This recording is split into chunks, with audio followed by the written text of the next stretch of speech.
Gandang umaga po. Yan po ang anak ko na si Miana Fern Martinez.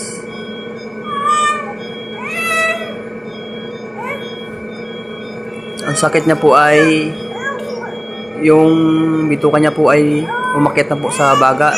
Dapat pong operahan.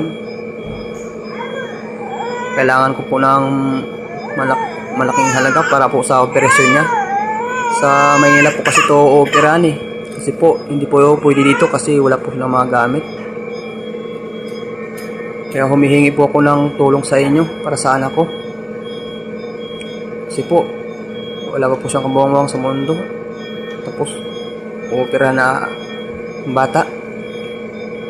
So, ayan po siya. Pero malakas pa rin po siya ngayon. Pero hindi ko na po kayang hintayin yung paghihina niya kasi kawawa naman po. 8 months lang po yan siya.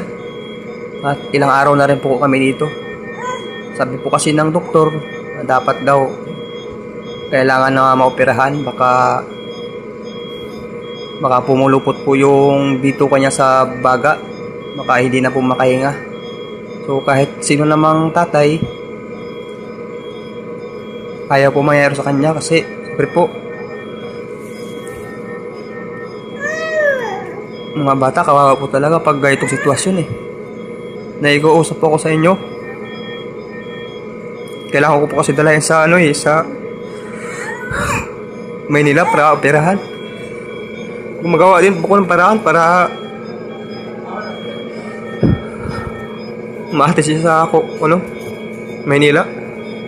So ayan po, maraming salamat sa tumulong sa akin at siyempre po sa mga kamag-anak ko.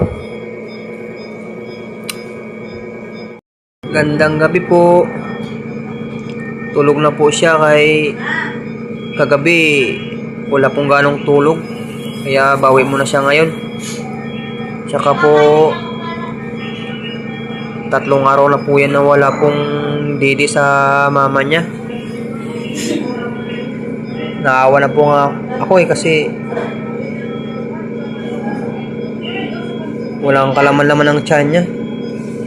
Bawal po kasi sabi ng doktor. Kaya po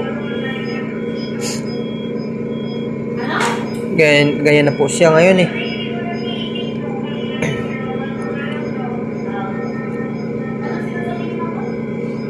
Bali malakas naman po siya. At minsan kasi may oras din na pinihika siya kaya po minsan ayaw na namin na palaruin ng bata kay yan na po nagising na po. Minsan ayaw namin palaruin kay hinihika po kasi.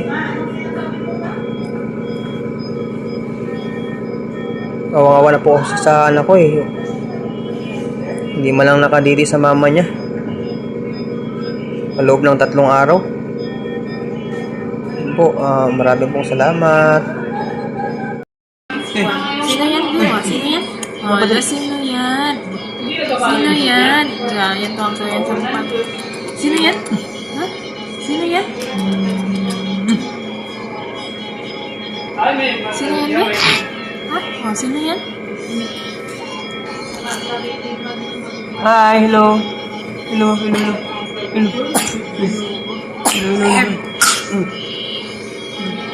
Hello. Bulang nga.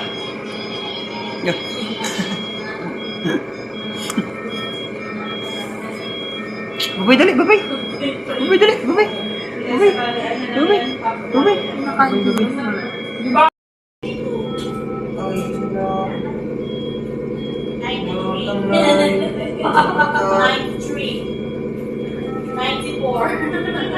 Babangga lang.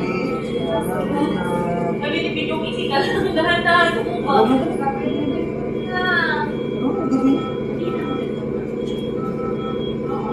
Uy, sabi mo lang, hindi na gusto mo ba?